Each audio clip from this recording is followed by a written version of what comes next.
اللہم صلی علی سیدنا محمد وعلی آلہ و صحبہ و بارک وسلم۔ السلام علیکم ویورز،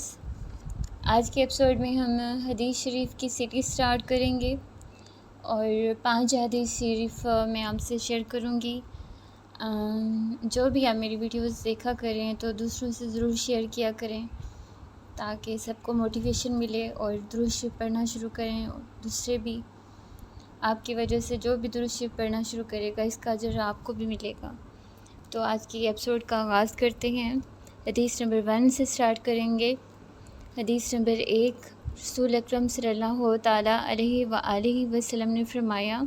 قیامت کے دن لوگوں میں سے میرے زیادہ قریب وہ ہوگا جس نے دنیا میں مجھ پر درود پاک زیادہ پڑھا ہوگا، صلی اللہ تعالیٰ علیہ وآلہ وسلم۔ حدیث نمبر 2، قیامت کے دن ہر مقام اور ہر جگہ میں میرے زیادہ نزدیک تم میں سے وہ ہوگا جس نے تم میں سے دنیا میں مجھ پر درود پاک زیادہ پڑھا ہوگا۔ حدیث نمبر 3 ہے، رسول اکرم شفیع الاعظم صلی اللہ تعالیٰ علیہ وآلہ وسلم نے فرمایا، جس نے مجھ پر ایک مرتبہ درود پاک پڑھا، اللہ تعالیٰ اس پر 10 رحمتیں بھیجتا ہے، اس کے نامہ اعمال میں 10 نیکیاں لکھتا ہے،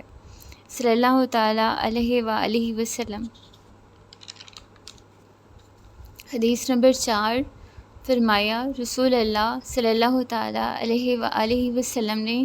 جس نے مجھ پر ایک بار درود پاک پڑھا، اللہ تعالیٰ اس پر 10 رحمتیں بھیجتا ہے، اس کے 10 گناہ مٹا دیتا ہے اور اس کے 10 درجے بلند فرماتا ہے،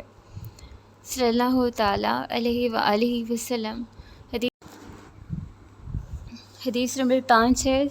سیدنا ابو طلحہ رضی اللہ تعالیٰ عنہ نے فرمایا، میں ایک دن دربار نبوت میں حاضر ہوا تو میں نے اپنے آقا رحمت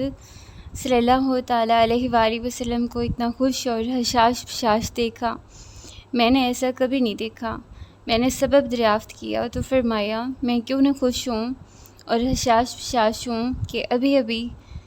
میرے پاس سے جبرائیل علیہ السلام یہ پیغام دے کر گئے ہیں، اللہ تعالیٰ فرماتا ہے، اے محبوب، کیا آپ اس بات پر راضی نہیں کہ آپ کا کوئی امتی آپ پر ایک بار درود پاک پڑھے تو میں اور میرے فرشتے اس پر 10 رحمتیں بھیجیں اور میں اس کے 10 گناہ مٹا دوں اور اس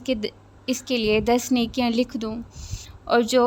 ایک مرتبہ سلام پڑھے تو میں اس پر 10 بار سلام بھیجوں، لہٰذا آپ اپنی امت کو اس بات کی خوشخبری سنا دیجیے اور ساتھ یہ بھی فرما دیجیے کہ اے امت، اب تمہاری مرضی، تم درود پاک کم پڑھو یا زیادہ۔ یہ تھی آج کی ایپیسوڈ۔ آپ زیادہ سے زیادہ درود شریف پڑھیے، دوسروں کو بھی درود شریف پڑھنے کی ترغیب دیا کریں، درود شریف لکھنا بھی شروع کر دیں، محبت سے درود شریف پڑھیں۔